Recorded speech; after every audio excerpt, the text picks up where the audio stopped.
Hello बच्चों, क्या हाल है। बच्चों, आज के इस क्लास में हम लोग प्रोजेक्टाइल मोशन के एमसीक्यू क्वेश्चन को सॉल्व करेंगे। पिछले वीडियो में हम लोगों ने लगभग 24-25 क्वेश्चन को सॉल्व किया था प्रोजेक्टाइल मोशन के ऊपर। आज के इस क्लास में हम लोग आगे बात करते हैं और सबसे पहला क्वेश्चन हम लोगों के सामने जो है, the range of a projectile for a given initial velocity is maximum when the angle of projection is 45 degree.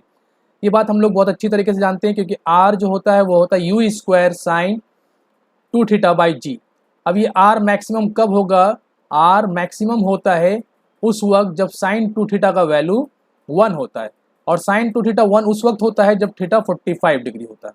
तो 45 डिग्री पे तो हम लोग को मैक्सिमम मिलता है, लेकिन यहाँ पर सवाल पूछा गया कि मिनिमम कब होगा।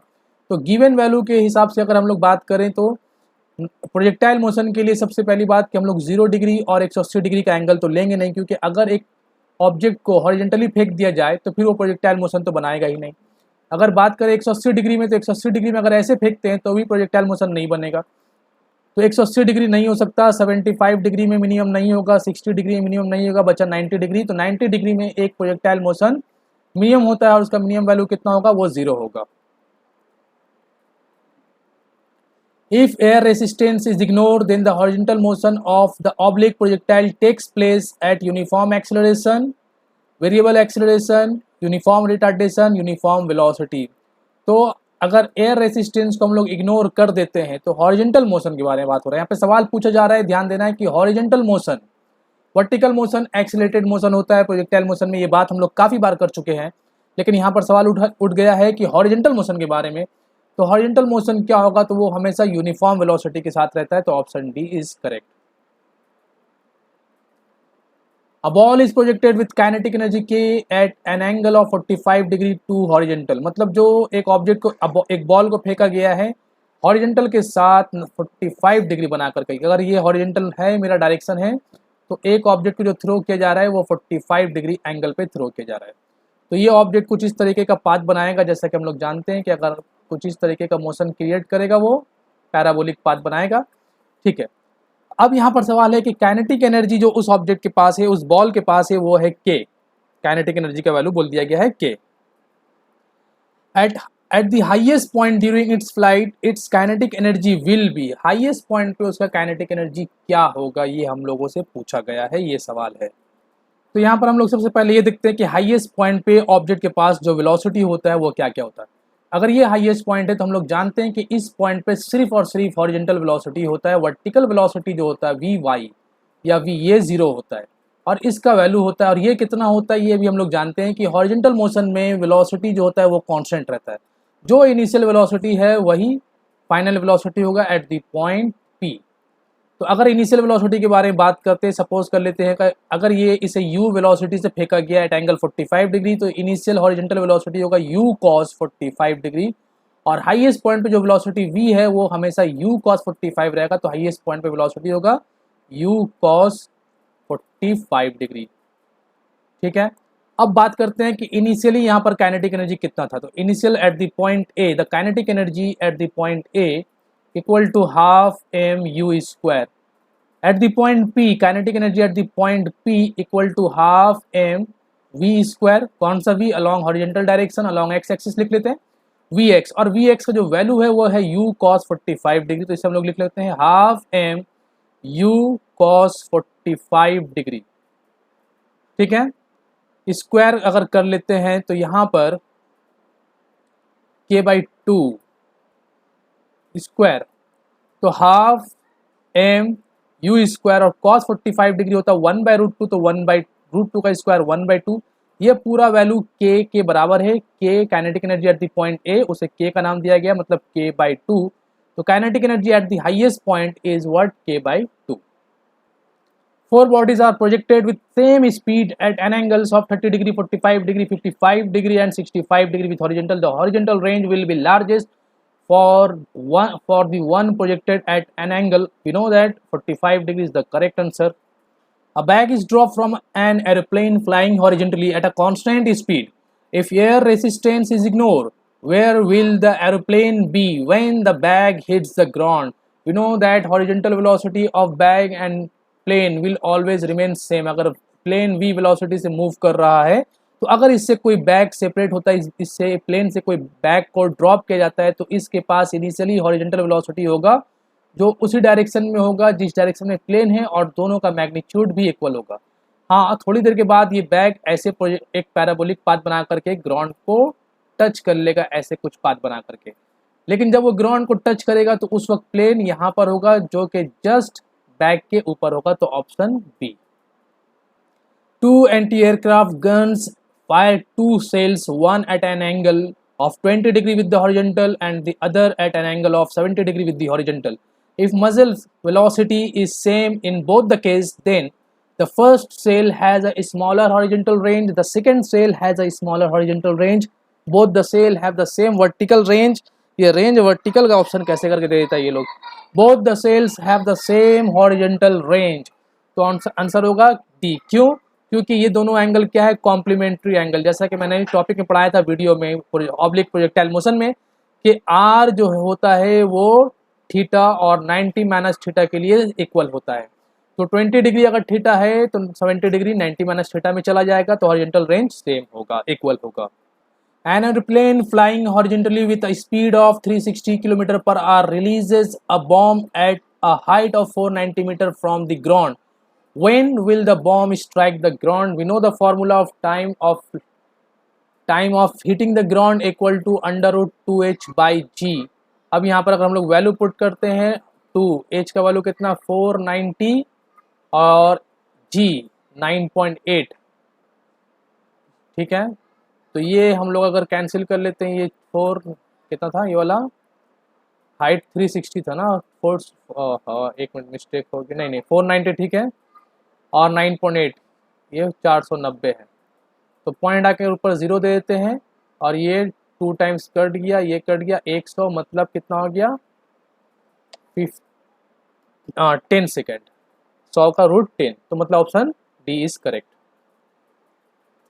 A hunter takes an aim at a monkey sitting on a tree and fires a bullet just when the bullet leaves the barrel of the gun. It also happens that the monkey begins to fall freely. The bullet will go above the monkey, go below the monkey, may or may not hit the monkey. It will depends upon the velocity of the bullet hit the monkey. 4 option दिया गया, इसमें से कौन सा option correct.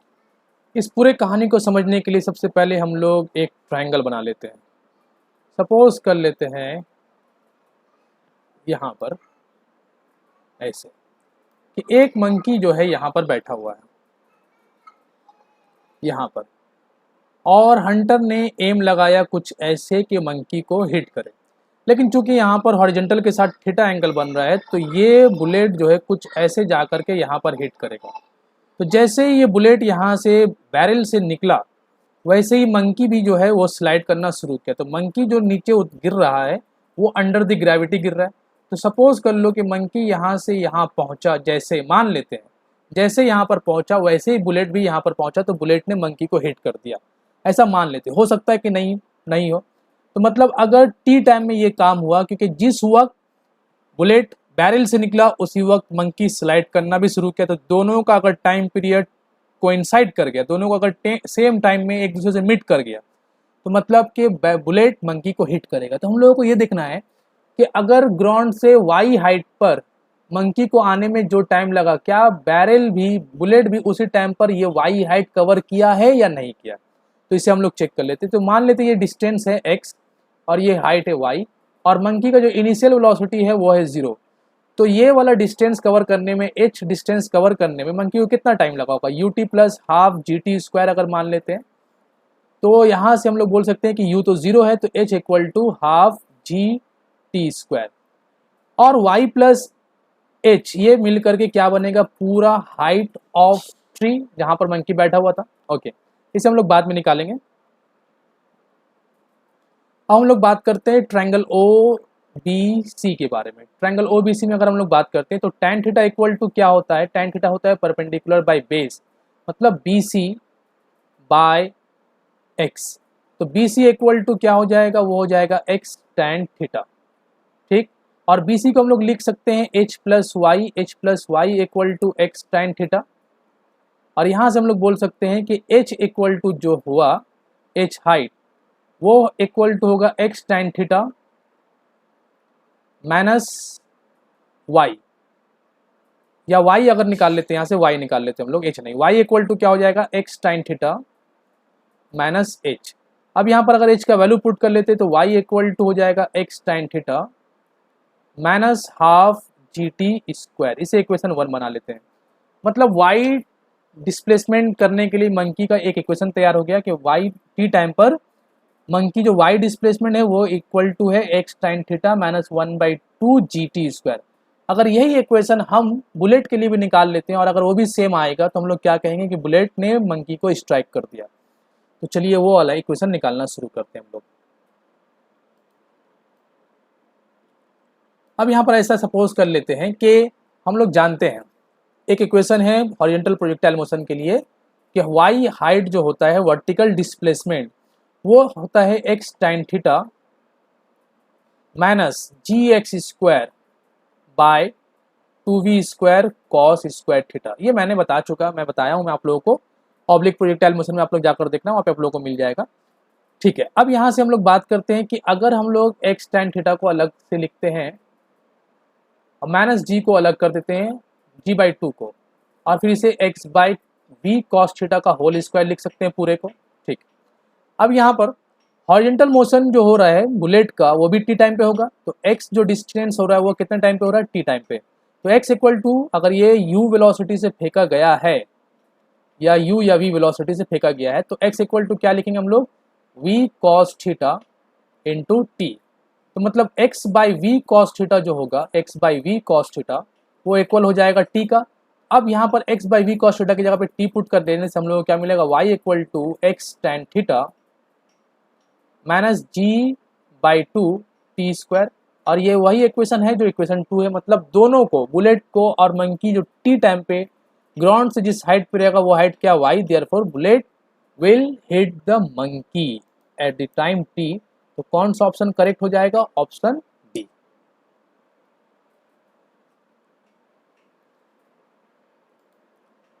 If the velocity of projection of a projectile is triple then its maximum range will be. Maximum range क्या होने वाला, ये सवाल पूछा गया। क्वाड्रुपल होगा, 9 टाइम्स होगा, 6 टाइम होगा या फिर 8 टाइम्स हो जाएगा। क्योंकि हम लोग जानते हैं कि रेंज और हाइट, मैं बार बार बता चुका हूँ पिछले क्लास, पिछले वीडियो में भी इस तरह का क्वेश्चन हम लोग को मिला था। Range is directly proportional to v का स्क्वायर और हाइट भी डायरेक्टली प्रोपोर्शनल टू v का स्क्वायर। तो अगर हम लोग वेलोसिटी को 3 गुना बढ़ा देते हैं तो रेंज जो होगा वो 9 टाइम्स इंक्रीज हो जाएगा। A stone released from the window of a moving train shall hit the ground following a straight path, parabolic path, circular path और इलिप्टिकल पाथ। क्योंकि ट्रेन हॉरिजॉन्टली मूव कर रहा है तो उससे सेपरेट होने वाला भी बॉडी भी, ऑब्जेक्ट भी इनिशियली हॉरिजॉन्टल डायरेक्शन में मूव करेगा। मान लेते हैं कि ये ट्रेन है और यहाँ से एक बॉडी सेपरेट हो रहा है तो ये भी इनिशियली इसी डायरेक्शन में मूव करेगा, लेकिन वो अलग हो चुका है इसलिए वो कुछ इस तरीके से जाकर के गिरेगा। तो इसका पाथ जो बनेगा वो पैराबोलिक पाथ बनेगा। The time of flight of a projectile is maximum when the angle of projection is। time of flight कब maximum होता है, टाइम का फॉर्मूला हम लोग जानते हैं, time equal to 2u sin theta by g। तो अगर मैक्सिमम करना है तो t को कितना लेना पड़ेगा, t को 90 degree. If the range of a projectile is r then its kinetic energy is maximum after covering from start a distance equal to। अगर रेंज r है तो कितने r पर काइनेटिक एनर्जी मैक्सिमम होगा, r/2, r/4, r और 3r/4। ये एक अच्छा सा सवाल है। तो यहाँ पर हम लोग जानते हैं कि अगर हम लोग बात करते हैं कि जैसे जैसे एक ऑब्जेक्ट इनिशियल यहाँ से ऊपर की तरफ जाता है तो इसका वेलोसिटी घटना शुरू होता है और उसके बाद यहाँ से इसका वेलोसिटी इंक्रीज होना शुरू होता है। हाफ पार्ट तक वेलोसिटी डिक्रीज होता है और डिक्रीज होते होते मैक्सिमम पॉइंट पे वेलोसिटी मिनिमम होता है और उसके बाद यहाँ से वेलोसिटी इंक्रीज होना शुरू होता है। तो इस पॉइंट पर वेलोसिटी सबसे मैक्सिमम मिलेगा, तो काइनेटिक एनर्जी इस पॉइंट पे सबसे मैक्सिमम होगा। If the range of a projectile is r then its kinetic energy is maximum after covering a distance equal to r। Two projectile P and Q are thrown with the same speed but at an angle of 40 degree and 50 degree with the horizontal range of P, horizontal range of P will be। क्या simple सा concept है, equal to क्यों। क्यों, क्योंकि दोनों का जो angle है वो क्या है, कॉम्प्लीमेंट्री एंगल है और कॉम्प्लीमेंट्री एंगल पे रेंज इक्वल होता है दो अलग अलग बॉडी का। If air resistance and air buoyancy are to be ignored, then which of the following factors determines the time of flight of the projectile? Initial velocity, horizontal component of initial velocity, vertical component of initial velocity. और चूंकि time period का formula क्या है 2u sin theta by g, तो ये जो u sin theta है ये वर्टिकल कंपोनेंट होता है, क्योंकि अगर हम लोग किसी ऑब्जेक्ट को u वेलोसिटी से फेंकते हैं तो ये कंपोनेंट होता है u cos थीटा, और यहाँ पर जो कंपोनेंट होता है ये होता है u sin थीटा। तो u sin थीटा जो है ऑब्जेक्ट को यहाँ से एक प्रोजेक्टाइल पाथ में से कंप्लीट करता है। तो टाइम पीरियड में कौन सा फॉर्मूला आ रहा है 2u sin theta by g. तो टाइम पीरियड के लिए हम लोग क्या लिखेंगे, हॉरिजॉन्टल कंपोनेंट या vertical component of initial velocity, vertical component of initial velocity. The maximum height attained by an oblique projectile does not depends, किसके ऊपर डिपेंड नहीं करता है भाई, वेलोसिटी ऑफ प्रोजेक्शन डिपेंड करता है, क्योंकि मैक्सिमम हाइट के फॉर्मूला में u square sine square theta by 2g। तो u तो है, एक्सेलरेशन ड्यू टू ग्रेविटी वो भी है, एंगल ऑफ प्रोजेक्शन वो भी है, कौन नहीं है, मास नहीं है, तो मास ऑफ प्रोजेक्शन पर डिपेंड नहीं करता। A body is thrown with a velocity of 10 meter per second at an angle of 60 degree with the horizontal. Its velocity at the highest point is 7 meter per second, 18.7 meter per second, 9 meter per second, 5 meter per second। तो 5 meter per second होगा, क्योंकि एक projectile motion में highest point पे जो velocity हम लोग को मिलता है वो सिर्फ और सिर्फ हॉरिजॉन्टल वेलोसिटी होता है, वर्टिकल वेलोसिटी जीरो होता है। और अगर इसे u वेलोसिटी से फेंका गया है तो ये थीटा एंगल है, तो ये होगा u cos थीटा, और वर्टिकल में होगा u sin थीटा, तो इसे हम छोड़ देते हैं।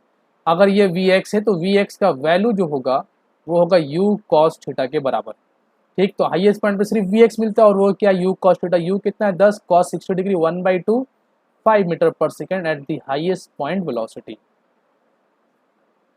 A ball is projected upward, its acceleration at the highest point is infinite, no, zero नहीं होता है, डायरेक्टेड अपवर्ड, अपवर्ड नहीं होता, डायरेक्टेड डाउनवर्ड, क्योंकि अगर कोई ऑब्जेक्ट ऊपर की तरफ हाईएस्ट पॉइंट ऊपर की तरफ फेंक दो तो हर पॉइंट पे इसमें जो एक्सेलरेशन का जो डायरेक्शन होगा ड्यू टू ग्रेविटी, वो ग्रेविटी का डायरेक्शन नीचे होगा। अब हो सकता है जिस बॉडी को हम लोग फेंक रहे हैं ऊपर की तरफ उसका क्या होता है, वेलोसिटी आहिस्ता आहिस्ता ऊपर जाते हुए डिक्रीज करता है, तो एक्सेलरेशन का जो डायरेक्शन होगा हमेशा क्या होगा, ऑपोजिट होगा, नीचे की तरफ होगा, तो directed downwards. Two projectiles are thrown with the same initial velocity at angle of alpha and 90 minus alpha with the horizontal. The maximum height attained by them are, तो हाइट का जो फॉर्मूला है वो है u square sine square theta by 2g। अगर h1 हम लोग लेते हैं अल्फा एंगल पे तो u square sine square alpha by 2g, और अगर h2 एंगल लेते हैं 90 माइनस अल्फा पे तो ये साइन बन जाएगा cos u square alpha by 2g। h1 और h2 का अगर रेशियो करते हैं हम लोग तो sine square by cos square ये आ जाएगा tan square alpha, option C. The greatest height to which a man can throw a ball is h। What is the greatest distance to which he can throw the ball. अगर greatest height उसका h है तो greatest distance क्या होना चाहिए, तो यहाँ पर कुछ बच्चे ये गलती कर सकते हैं कि h/4 ऐसा कुछ सोच सकते हैं, लेकिन ऐसा नहीं करना, क्योंकि अगर हम लोग बात करते हैं ग्रेटेस्ट हाइट के बारे में तो अगर एक बॉल को यहाँ से थ्रो किया गया विथ वेलोसिटी ऐसे, बट गंदा गंदा बन जाता है, ऊपर की तरफ फेंका गया है विथ वेलोसिटी h के u के साथ, u से थ्रो किया गया है, और यहाँ पर जब ये पहुँचेगा तो यहाँ पर इसका वेलोसिटी 0 हो जाएगा। v और मान लेते हैं हाइट h है तो v square equal to u square plus 2gh होता है। अब यहाँ पर अगेंस्ट द ग्रेविटी मोशन हो रहा है, v 0 हो रहा है, u स्क्वायर माइनस 2gh, तो u का जो वैल्यू होगा यहाँ पर ये आ जाएगा √2gh। तो इसे u स्क्वायर में भी रख सकते हैं और हम लोग रूट चढ़ा दे तो u इक्वल टू √2gh आ जाएगा। अब ग्रेटेस्ट डिस्टेंस के बारे में बात करते हैं कि अगर ये ऑब्जेक्ट ग्रेटेस्ट डिस्टेंस में फेंका जाए तो ग्रेटेस्ट डिस्टेंस कितना होगा, कितनी दूर तक ये फेंक सकता है। तो ग्रेटेस्ट डिस्टेंस के लिए हम लोग ऐसा सोच सकते हैं कि ग्रेटेस्ट डिस्टेंस इक्वल टू होता है वो v square by g, u square sine 2 theta by ji.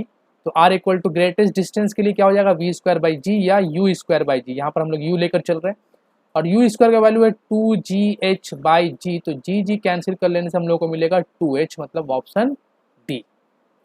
An oblique projectile has the smallest speed on its trajectory when it is at the highest point। Simple सा concept और option पढ़ने की जरूरत नहीं है, हाईएस्ट पॉइंट पे velocity सबसे कम हो। Two bodies are projected at an angle theta and 90 minus theta with the horizontal at the same speed. The ratio of their maximum height equal to क्या होगा? h इक्वल टू फॉर्मूला होता है u square, h equal to u square sine square theta by 2g।